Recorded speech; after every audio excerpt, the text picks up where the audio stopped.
Podcast livre Touche pas à mon cœur d'Oriane. Présentation du roman. Le titre en VO du roman est Touche pas à mon cœur. Il a été publié en France en 2020 aux éditions Soromance. Il fait 289 pages. Je lui ai mis la note de 5 sur 10 et le conseille aux adultes. 4e de couverture. Mathieu parviendra-t-il à percer les secrets de Chloé? Chloé peut être une femme libre et autonome.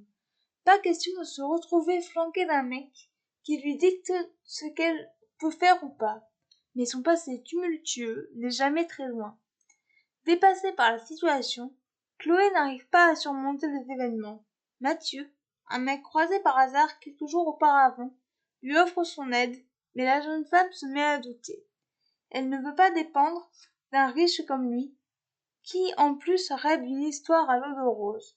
Mais quelle autre possibilité lui reste-t-il? Oriane détourne avec brio les clichés de romance pour traiter des traumatismes dus aux violences féminines. Une véritable montagne russe émotionnelle. Ce que j'ai pensé de ce roman. Tout d'abord, je remercie les éditions Soromance pour l'envoi de ce roman et leur confiance.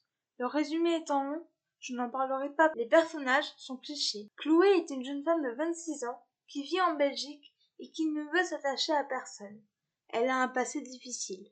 Elle n'a pas froid aux yeux et a beaucoup de répartie. Mathieu est un jeune trentenaire qui travaille dans l'administration belge. Il est doux et attentionné.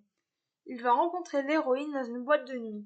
Entre eux, l'attirance est tout de suite palpable. Alexandre, le frère de Mathieu, est son exact opposé. D'ailleurs, les deux frères ne s'apprécient que très modérément. Il est charmeur et direct. Logan, l'ex-petit ami de Chloé, est détestable. Il est manipulateur et rabaisse tout le monde, surtout les femmes. Les personnages secondaires sont peu présents, ce qui est dommage. L'écriture est correcte, l'intrigue est bien. Les chapitres sont assez longs, ce qui m'a ennuyé par moments.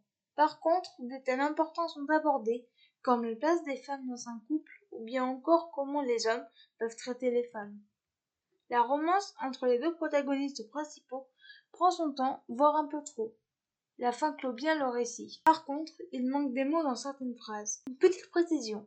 L'autrice étant belge, certains mots ou expressions ont un sens différent. Il y a des notes à la fin des chapitres qui donnent une explication.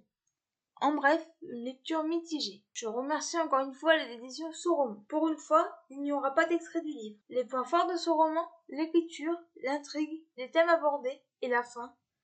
Les points faibles de ce roman, les personnages, la romance, le fait qu'il manque des mots dans les phrases. Voilà, c'en est tout pour ce podcast. J'espère qu'il vous aura plu. N'hésitez pas à me donner votre avis et vos commentaires sur YouTube, à vous abonner à la chaîne et je vous retrouve très bientôt pour un nouveau podcast. Ciao!